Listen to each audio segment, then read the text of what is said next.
You can't be serious, man. You cannot be serious! Don, this is your new paradigm. Paradigm is a plan, is a pattern. This is your new plan? No. We've got a guest coming up after, if he turns up. Oh, there you are. He's a male, so he'll be turning up, let's hope. But this is the second... And you picked this male? Pardon? I made a suggestion for our next interviewee, but you... Who was it? Father Bob Maguire. Yes, that's good, Don. Well, did you ring him and say, could you come on the podcast? No, because I run all my suggestions past you, and everything is canned. No, what, did I can Bob Maguire, did I? Yeah. Oh, well, you just didn't.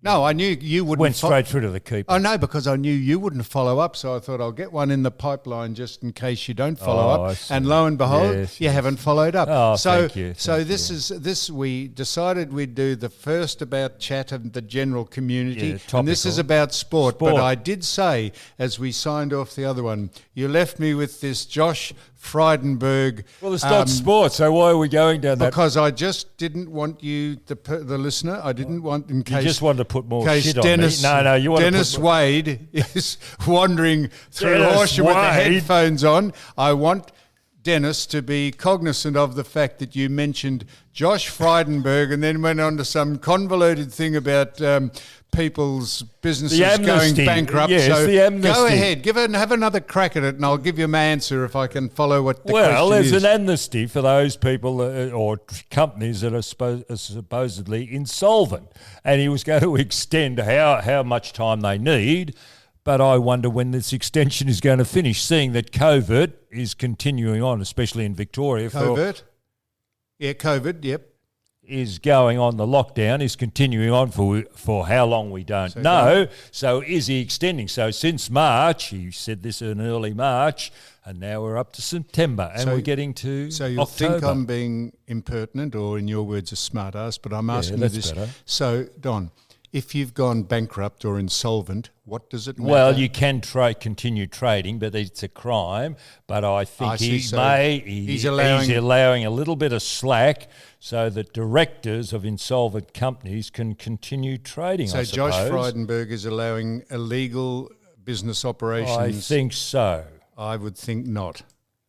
The government can't be seen to be giving the nod to trading illegally. Well, they could trade out of it. A lot of companies could trade out of it if they were able to, but the situation is we're in lockdown and they're not able to trade out. So maybe there's an amnesty, and I wonder how long it's going to go for. Okay, so sport-wise, do you think it's a good idea?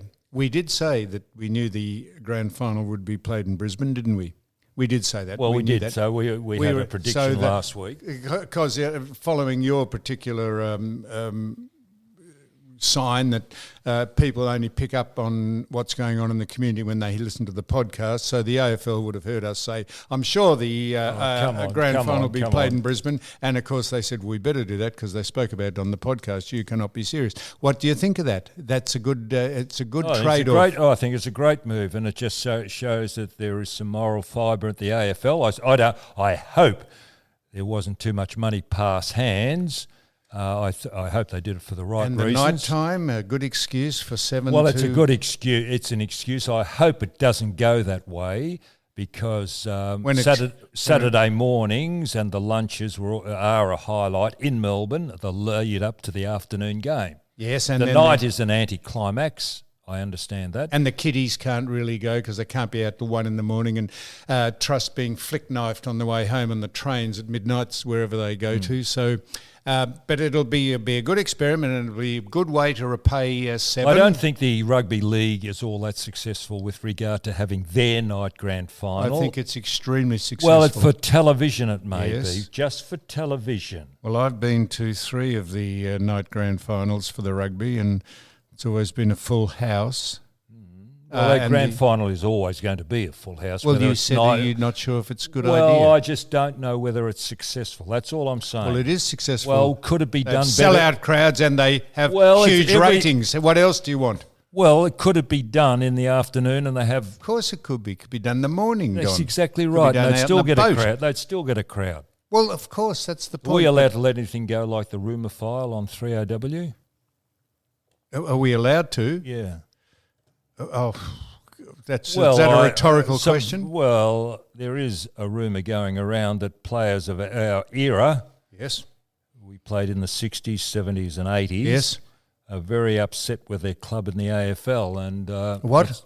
There's a group of players in our era, which we covered, the Yes. 60s, 70s and 80s, are very upset with their club and the AFL. And About what? about an article that was written recently, and that's all I'm going to say. A letter is going, so watch this space. Don. Watch this space. Seriously, man.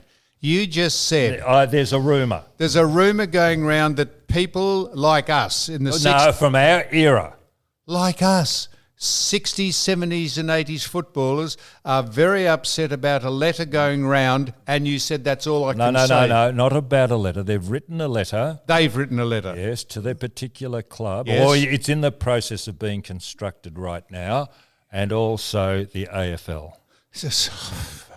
So You're not going to pump anymore. I've said enough. I'm not going to pump any more. I'm not going to. What did you put your hand up for, Rocket? Because I don't know where this is going. Well, I just want to preempt. That's what I... What? I'm a little bit nervous. You're nervous? Rod, you don't know where it's going. That's what I'm asking. Well, that's why I'm being very evasive. Hang on, well, he's nervous. He's probably more than nervous. Let me ask you some questions that won't get us... No, that's so it. Is it about...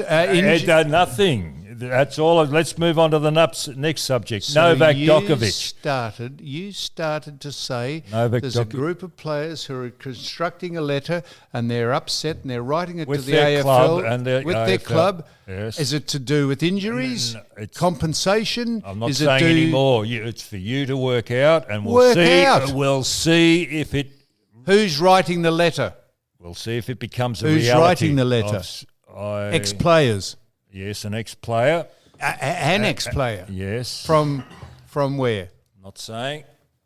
And he's going to write about what? He just needs the backing of his teammates of that era. Of those eras, I should say, 60s, 70s and 80s. Okay, let's just watch the space. All right, so the great chat at the minute, of course, is Novak Djokovic, who hit a ball and hit a woman umpire, bad luck, hit her, who dropped down like a rock. And Do you think, can I ask, was it a deflection off the chair that she was sitting on? I don't think so. Well, I thought I saw... So did I. And I asked Rocket Rod. I said, I thought that deflected. It didn't deflect. It hit that's her. what I thought too. Yes, well, we must have seen a different thing. I don't know. But it hit her in the throat.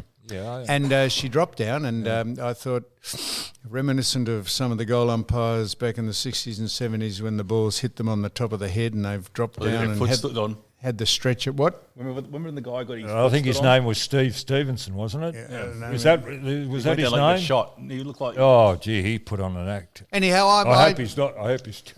So we feel for the woman, but I reckon probably she overdid it. Well, we don't know. No, we don't know. We don't know. But I was more interested in Djokovic, in his reaction, and I didn't think there was any malice in what he did. Of course there wasn't. It was just an act of frustration. You shouldn't do it in any shape. So he got... You shouldn't have done what he did, so and as soon as you do hit an umpire with the ball, you're out. Yes. But there was no malice in what he did. I thought it was just a half-hearted action. There was no real and he's intent. paid the ultimate penalty. It's and cost him he's $4 got million. Well, that's his problem. He should never have done it. Well, you see other people belting balls round into the roof and throwing rackets and... But they didn't hit an umpire. If you hit any... I know, but if... There was an Englishman. Wasn't there an Englishman who did the same to a chair umpire? Yep, and he just got fined. Did he get... Only... Is that all? Yes. Really? I don't think he got cancelled. He got rubbed out. Okay. Anyhow, we thought you should judge things on its merits, and just because it's a hard and fast rule, if it's deliberate... What about Peyton Place in football? What about Peyton Place in football, Richmond Football Club? The players that have been sent home. I just wonder how many players... Mr. Stack and Mr. Coleman Jones... Have they just been singled out? I wonder how many of the 800 players that are in lockdown have got out and done exactly what these boys have done and haven't been caught. Gone to a strip club. No, bought kebabs. Well, out till 3 o'clock in the morning. I mean, you got 800 players out there, young boys, and how can you control 800 young boys? How can you control 800 young boys? Yes, I tell you how young men. I tell you how you control them. You have the people who run the club say, "These are the rules, boys. We're up here for a reason, and we've uprooted your family and you, and we're in a hub up here, and you're playing football, and you're getting $500,000 a year to play, and if you wander out and break any of these rules, I tell you what, we hope the police will come and put you in prison." So you read this edict from Geelong when you went on end of the season trips as well? They went on an end-of-season trip. What was that, Don? Well, when you went on your end-of-season trips as representatives of Australian rules and the Geelong Football Club, you were read that edict by your officials at Geelong, and that stopped you playing up? Well, I tell you what... you swinging over the decks of the boat? Unfortunately, or fortunately in those days, Don, a disease called the Wuhan Chinese coronavirus wasn't sweeping the world as a pandemic and threatening the life. Excuse. Why do you insist on... Of course it's an excuse. No, That's the reason that they are up there and have been in a hub because of this pandemic.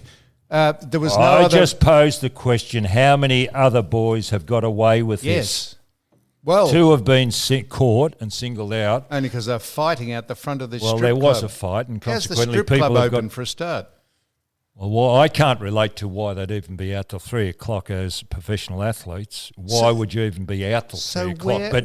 Where are the hierarchy of the football clubs that would not drive this home to those boys or men and say, if you're thinking of doing anything like that, if you're thinking of doing it, can we advise you? It is extraordinary that it wouldn't have been driven home so pertinently that no one would even think of doing that. They're paying lip service to it. We've got half the AFL have gotten a plane and gone up there. We've got broadcasters going up there. How does they not impress on their flock, on their players, that they should reinforce that every single day? And why would Richmond as a club be singled out? Surely the other clubs have got just as many problems. I have no idea, Donald, but they now are not even asking the players to pay the fine. The club's paying the fine. I mean, it's just, honestly, it's just lip service to a thing. They've got the world at their feet. Have someone said, how lucky are they to be playing up there in the first place, lolling about on the beach? You get no argument from me, but we've all been in football clubs and we know how young men react and act, and... but the difference I'm not making the pandemic. Excuses. I'm not making excuses for them, but you are. I'm not.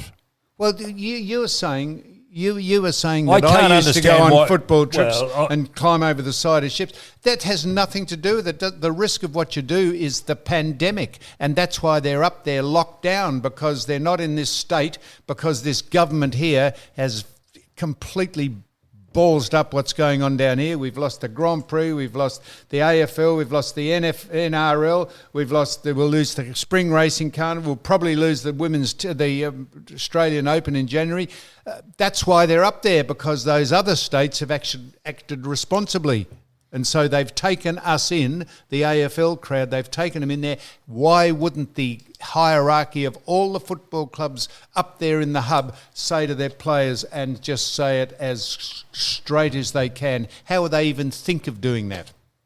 You get no argument from me. Getting vaginal anyway. Fluids flowing over them while they're at strip clubs. If you could take any credence from that article that we read out last week about... Now listen, talking about last week and just getting on to another subject, I went away last week and I didn't understand something. Can you please explain, because you're a devotee obviously, because you and Mick Hone were talking about Formula One racing. Yes. And I didn't understand, I should have asked at the time, and I suppose there's other people out there in my You said it's computerised. Formula One racing is computerised, or they cannot pass, and I do not understand what you're talking about. Well, the cars are the cars. The F1 cars are so managed now by computerised. Well, who controls the computer? Well, the crew. Pit crew. No, the drivers do, but if you ever look at the steering wheel of a F1 car, it has got about 50 buttons on it, and they can press a button, whereas people like Ayrton Senna and Michael Schumacher used to change gears on the car. Yes, and I understand. They didn't have traction control. Well, why can't they pass? Why can't they race like they used to? You said once they're in a position, that's where they stay. Or generally speaking, because they are now half electric and half engine cars. They're not normally aspirated engines, and it is just technically driven on. If you buy a car today, when you go and get it serviced, but why isn't there the racing component in it? So you're saying that actual racing is not in Formula One? The racing is in it. But the cars are much easier to drive. They're going much quicker, but they're much easier to drive now because they're all regulated by a computer chip to a certain degree. So it's like if you buy a car now. Could I assume that the races are won by the fastest lap in, what do they call it, in the qualifying? Qualifying. Yes. So if you get a front podium position, you're a winner.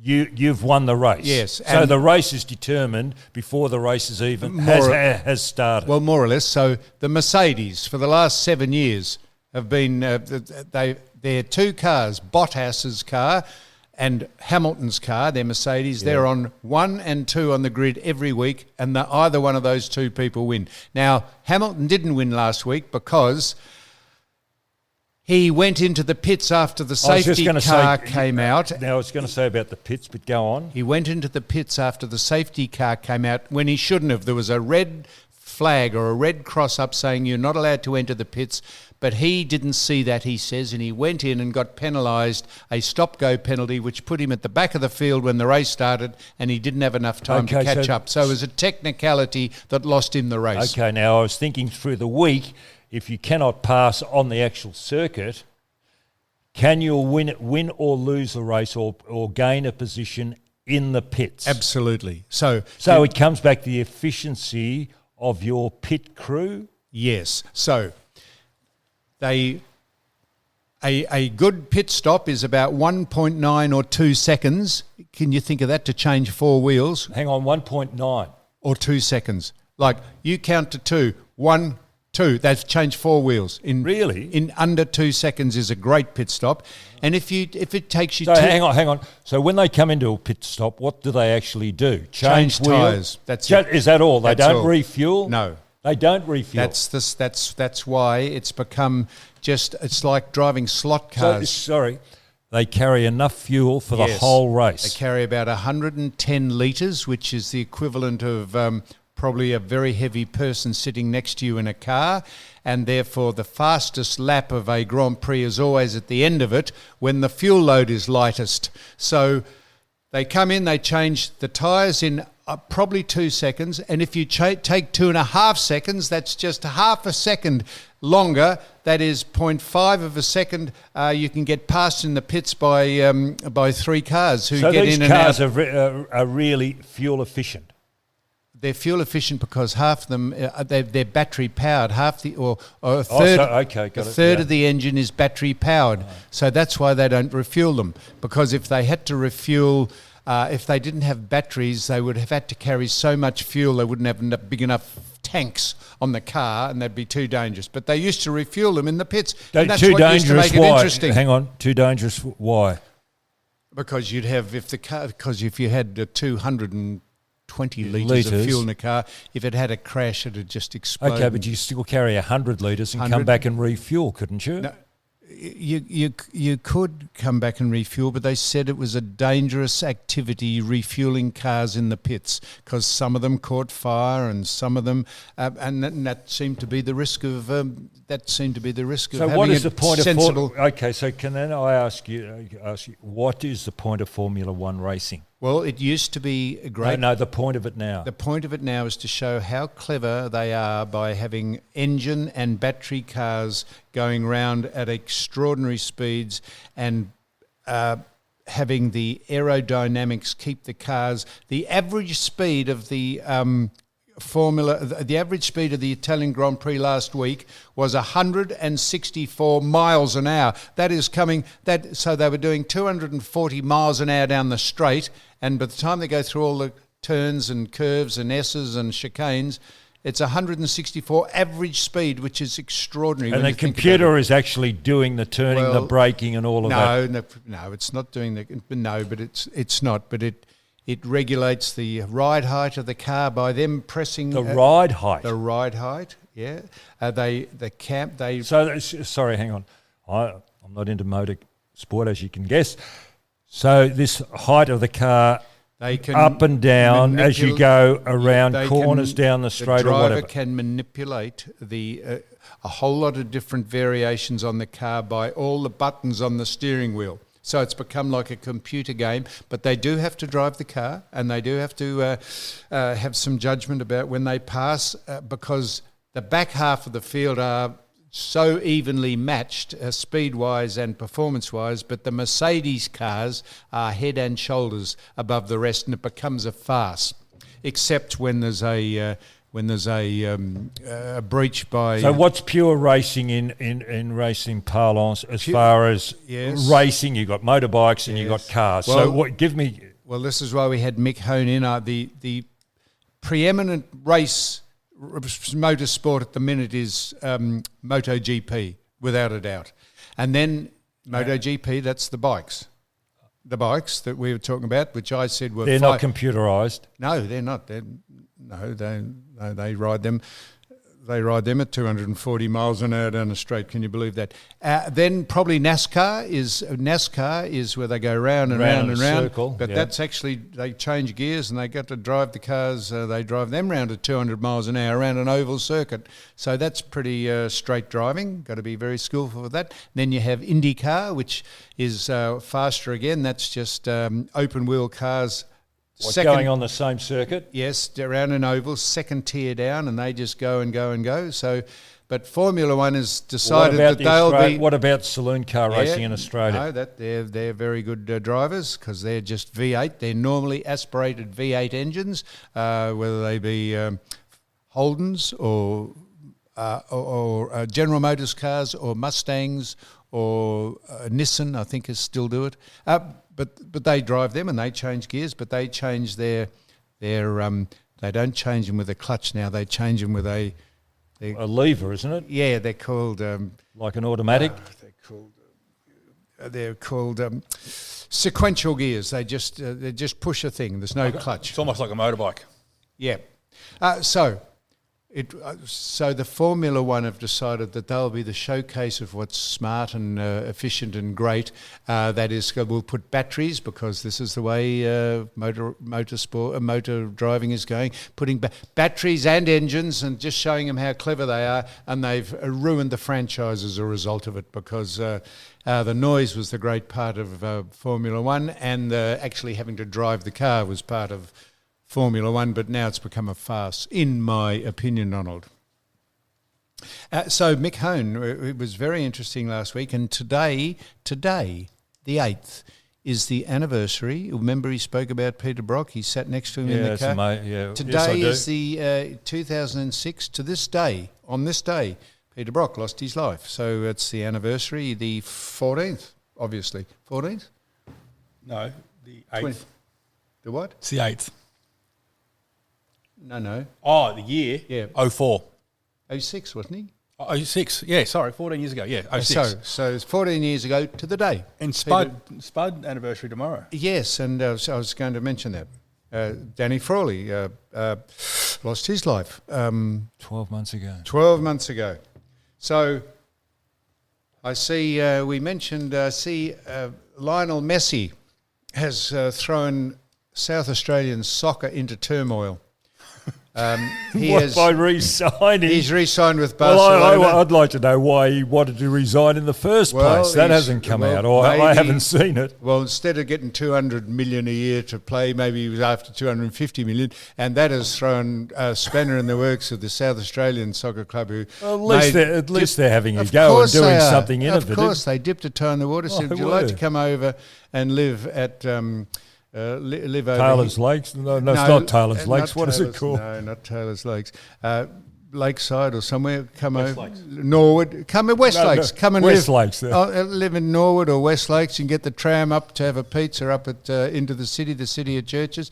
Bring your family over. It'd be great for you because you can go to the beach there. And Lionel said, "Look, thanks so much for the invitation, but I'm going to stay at Barcelona and probably earn another 250 mil this year, and then I might come over for a visit one day." So thanks a lot to the Adelaide. So it was a great initiative of theirs, but probably was never going to happen. But you can never tell. Why hasn't the one-day series or the 220 series been shown on free-to-air television?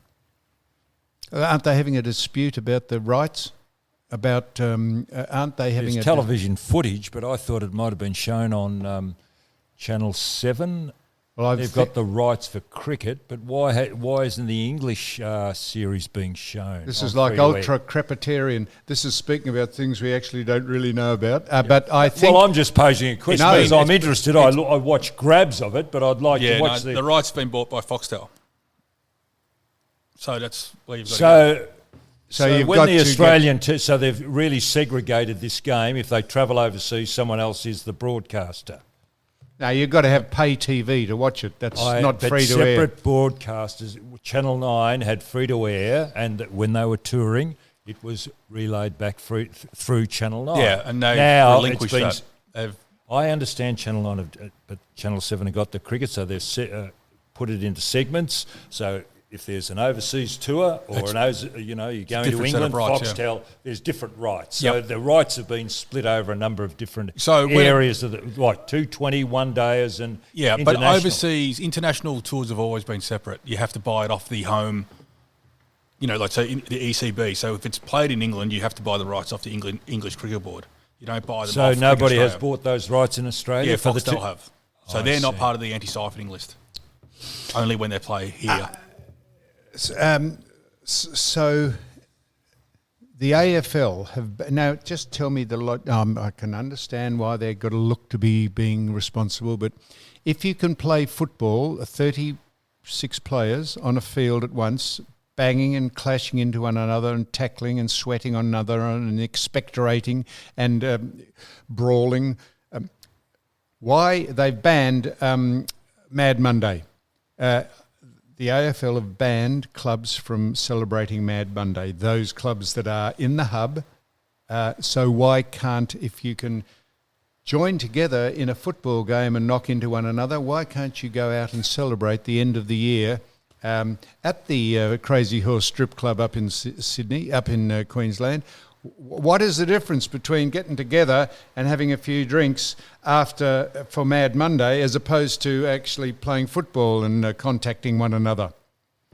Do you think that's reasonable, Donald, or is it just showing some responsibility for the rest of the community that's not allowed to do it? Well, I haven't got a comment on that because we had to work on Mondays in our days, so we never got that opportunity to celebrate or get together as a group after. So I suppose I can't see the point of Mad Monday myself, but these guys are in a different... It's an excuse to go out there and get... Well, it is. It is an excuse to go out and... get drug fucked. Well, all of that, but that's an individual thing, isn't it? Of course it is. I don't think it's an edict by the AFL that you got to go out and get drug fucked. But I think... Now, tell me, this will devastate you, I know. The AFL Grand Final, Powderfinger, you familiar with them? Did they get an invitation? They got an invitation. They said, "Thank you so much, but we're not going to do it." Is that disappointed you? Do you know any of Powderfinger's greatest hits? I know all about Powderfinger, but obviously I think there's maybe it might have. I thought they were getting together to do a tour. I may be wrong, but maybe it could have added a virtual tour, because no one's allowed to go to any venues at this stage, are they? Yeah, Maybe they have are. reformed. There's been a bit of publicity about it. So, you got any Powderfinger favourites? No. So what? Bernard Fanning, I think, is the lead singer, isn't he? Yes. What grand final entertainment would you put on at night time? Well, I don't think our game is conducive to entertainment. The arena is too big. It's a little bit different with the NFL or soccer. It's a smaller pitch, and so consequently you can fill it up.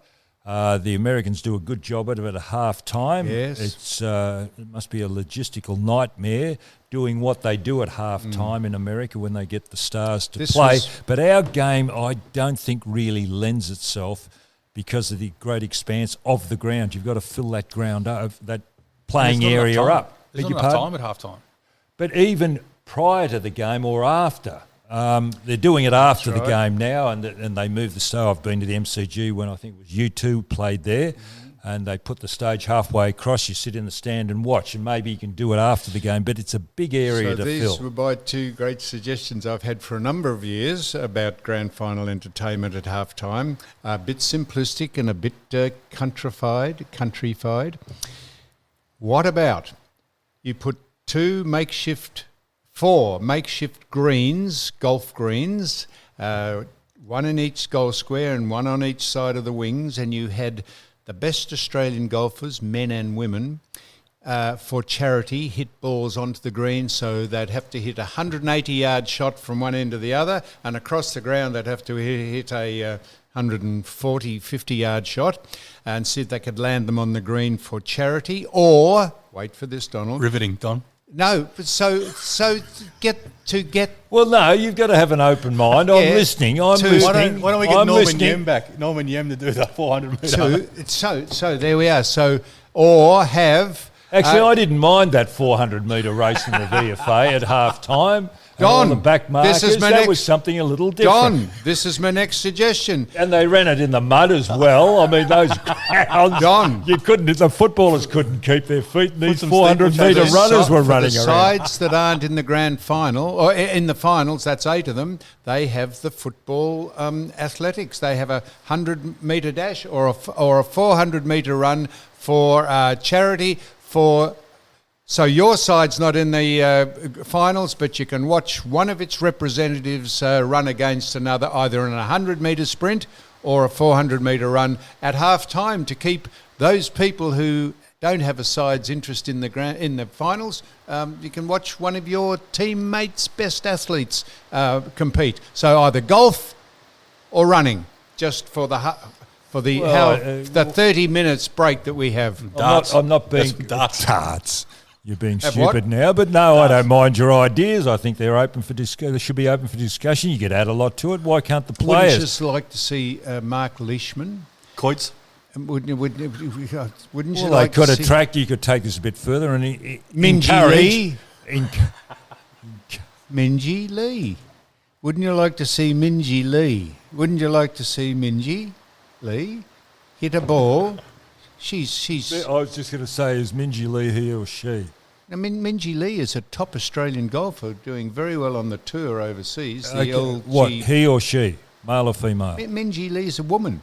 Okay. Well, why couldn't you play? Why couldn't the men compete against the women in your proposed golf thing at half time? That's what I'm saying to you, for charity. Someone put up $100,000 to your best charity. Have Mark Leishman. Jason Doe probably wouldn't come out, but because they've got to be here for a start, and that's the problem, getting here and going into quarantine. You'd have to have people who are already in the country. How about golfers? We have great Australian rules golfers and NRL golfers. They're very good golfers. You could have them hit balls for charity.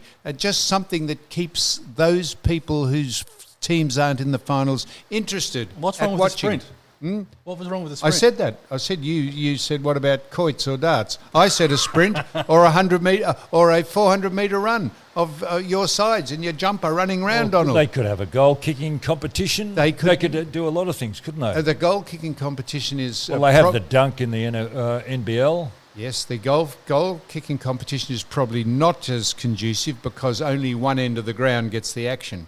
But if you had a 100-metre sprint or a 400 or a golf tournament with local footballers hitting the golf, because there's some very good golfers that play off scratch and 1 and 2 handicaps playing football. So anyhow, that was just my suggestion, seeing as Powderfinger can't come.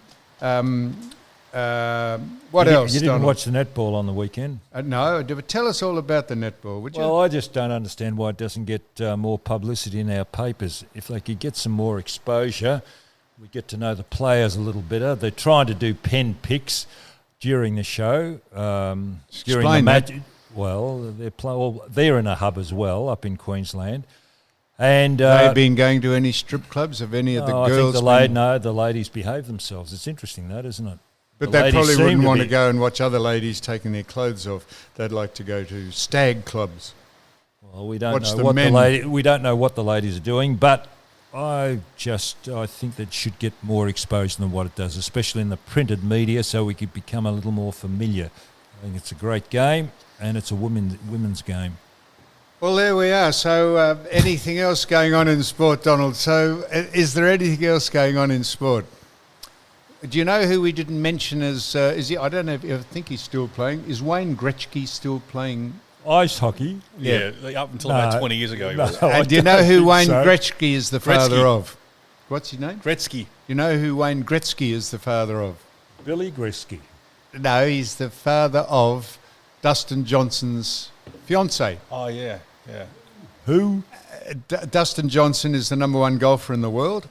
Right. And he is going out with Wayne Gretzky's daughter. Okay. And Wayne Gretzky made a fantastic comment when he found out that his daughter was going out with Dustin Johnson. He said, well, there's karma, 2 of the dumbest people in the world I know going out with one another. That's what he said. Google that, about his Rocket. His daughter? Yeah, he said... 2 of the dumbest people going out with one another. Google that, please. What did Wayne Gretzky say when he found out about Dustin Johnson going out with his daughter? I hope that's right. Maybe I've made that up. Someone told me that. So while Rocket Rod is looking that up, what else, Donald? No, I was just seeing as we've gone, this is your idea of going for an extra half hour speaking about sport. After we've done Richmond, the grand final, and Djokovic, you're found wanting. No, you did the netball. Your netball. Well, they're the only sports that are on at the moment, and your your motor racing. What else is on? The Americans have gone on. The Americans have gone on strike. Do you know the most skillful? Whether you call this a sport or not, don't tell me about the darts, please. Well, no, it's not like the darts. watching paint dry. Yeah. Do you know they get a huge crowd, don't they? Do you know this most skillful ball sport in the world probably is what? Billiards. You ever watch them play? They're extraordinary, Donald. That is the sign of an ill-spent youth, being a great billiard player. Imagine sitting in a pool hall all your life perfecting those shots. But they do. They're extraordinary. Billiards. I watch the billiards. It's really? Absolutely. That's again like watching paint dry. Well, it's just recognising what skill? Yeah, the only we've all got different appreciations of different aspects of sport. The only person in the world who's ever had the rules changed in a sport, Walter Lindrum, because he was so good, and he had his billiard parlour just up here in Flinders Lane, which was just Lindrum's. Lindrum's just up from the Herald Sun building. How'd we go with Wayne Gretzky? No, it's not there. What? It's not that he goes out with his daughter? Oh, no, she does. Yeah, absolutely. And but there's no mention of a beach in the world? No. Hey? No. All right, well, I'm sure he said that. I'm sure he said that, Donald. Any Cheerios you'd like to give? I'll tell you finally, I'll just give you, here we are, I'll give you an if. Just an if, just to fill in Don't make it embarrassing. Well, Don, it's not embarrassing, it's your answer. If I can find the question. Okay, so just let me find it here. Oh, yeah. I might have done this, but tell me if I have. If you could have the autograph of one person, if you could have one person's autograph, who would it be? Out of... now, we've just got... Read this out, Rocket, please. Doug, this is Doug Scott. Come, Doug, here. Doug. Into here, please. Read out what you're saying. The quote is, he said that he never thought he'd ever meet someone as dumb as his daughter, Paulina, until he met Dustin. Well, thank you. Well, Don. I knew I was... Is that his daughter? Yeah. Gets a look. Yeah. That's fantastic. Well done, Doug. I tell you, I say these things, and we get off air, we get off this podcast, and they say, you make half this fucking stuff up. Well, you do. Yeah, in his strip club. The strip club was actually the strip club about vaginal fluids being sprayed onto the audience. That came from a source which Was unreliable. was unreliable. I did say, you said to me, is this true? I said, probably not. I did say that. But I said, that's good. I didn't think I'd find anyone dumber than my daughter, or what was it again? Fantastic. I knew he said that. That's Dustin Johnson. Now, if you could have an autograph from anyone, history or... These, I find the... Well, whose autograph would you like? Shirt. Oh, that's not the first time you've mentioned her. I know, I'm infatuated. So you wouldn't want the Pope's or the Queen Elizabeth II? Hitler? No. Hitler's. No. No, don't Hannibal. Maybe Hannibal. Hannibal? Yeah, please If he was still alive. don't let people have letters or get spelted for saying Hitler. Just think about why, not because... Genghis Khan, when you look There at it. you are. Jesus. Gandhi. Just Jesus H. Christ. what's wrong with that? Yeah. Put him on your double coat. Yeah, what's wrong with that? I'll give you another one. Go on, speak. Well, come on, just anything at random there. You didn't tell me who you'd like. Who's your autograph? Hitler. Really? Oh, not because Well, that'd be Jack Nicklaus. Oh, you've already got I've got his. Jack Nicklaus's. I know. Not Hitler, not because... How did you get that? He stood in a queue with everybody else and he waited his time. He was very, very patient, waited for a long time because he wasn't up the front, but he was just like all and sundry at Sydney, wasn't it? Or was You're it telling it. No, I'm asking no, now. that's true. Sydney? But of course, I Sydney- did get it when I interviewed him for the opening. Excuse me, did you fly to Sydney to get it? Not to get it, I went to watch him play. But you stood, it was in Sydney where you got the autograph. Yes, and I then got it. And he holds him in such esteem that he named his first son after Jack Nicklaus. Well, I called him Jack. A lot of people call their sons Jack. Anyhow, thank you, Don. That's not far from the truth. Not far from the truth. I did get Jack's autograph when I interviewed him. And you did stand in the queue with the rest and all and sundry. I'm going to get this out if it kills me. I did get Jack's autograph. No, you're not going to interrupt again. I did get Jack's autograph when I interviewed him when he came out and turned the first sod at the Heritage Golf Club up in... where is that? Up in... Yeah, Croydon, Wonga Park. Yes. So I did get it there one-on-one because I got on very well. But I thought you... Go on, Don. What's that? Well, I thought you stood in the quew. I did. I've said that's not far from the truth. I did say that. So Hitler, not because I was enamoured with him, but just because exactly the opposite. Just most disgraceful human being. Wouldn't you like to have that just there as a... so what else? Go on, ask another question. Well, you've got the book Yeah, and you've got them all marked, so just I've come on. I've got the mark to ask the question. Okay, we'll go. Don't swear. If you had to sell your soul... No, that's not right. Done that. Have we? No, if you could visit one more place in the world that you have never been... No, that's not very good. Okay. You go on. Croatia. If you could The visit south of one more place in the world that you have never been, where would you go for the final voyage? Croatia, south of France, and they tell me the best city in Europe is Leningrad. So I'd like to go and see Leningrad. What about that place you're meant to go with, Doug, Where? when you got it wrong? What, Lucerne or Lausanne? Or whichever one you didn't get to. Yes, I must admit I've... So this bloke who was going on a who was going on a cruise with his loved one, he said instead or a bloke? these couple, they were French, Pierre and his Michelle. They were on the cruise and they said, look, it'd be fantastic just because it's a great thing to do. Let's just, if we want to ever have sex, let's not say, do you want to have sex? Just let's say, try and make it interesting and a bit diverse and lateral and say, I'll say to you, is the ship sailing? And when it means you're about to climax, I'll ask you, I'll keep saying, is the ship sailing yet? And you can say, when it is about to sail, it will mean you're about to climax. So Pierre's in the rack in the bunk with the ship's about to pull out of dock. And he's giving her a nice thing too. And he said, Marie, her name was Marie. Marie, he said. I thought it was Michelle. No, it was Marie. Pierre said to her, he said, Marie, he's working, slaving away, grinding. He said, is the ship sailing yet, Marie? And she said, no, Pierre, keep going, please, keep going, I'm nearly there. And he's start to sweat and he's, Marie, please, is the ship sailing yet? No, Pierre, just one more minute, please. And he said, Marie, for God, is the ship sailing yet? She said, no, Pierre. He said, well, fuck you, bon voyage.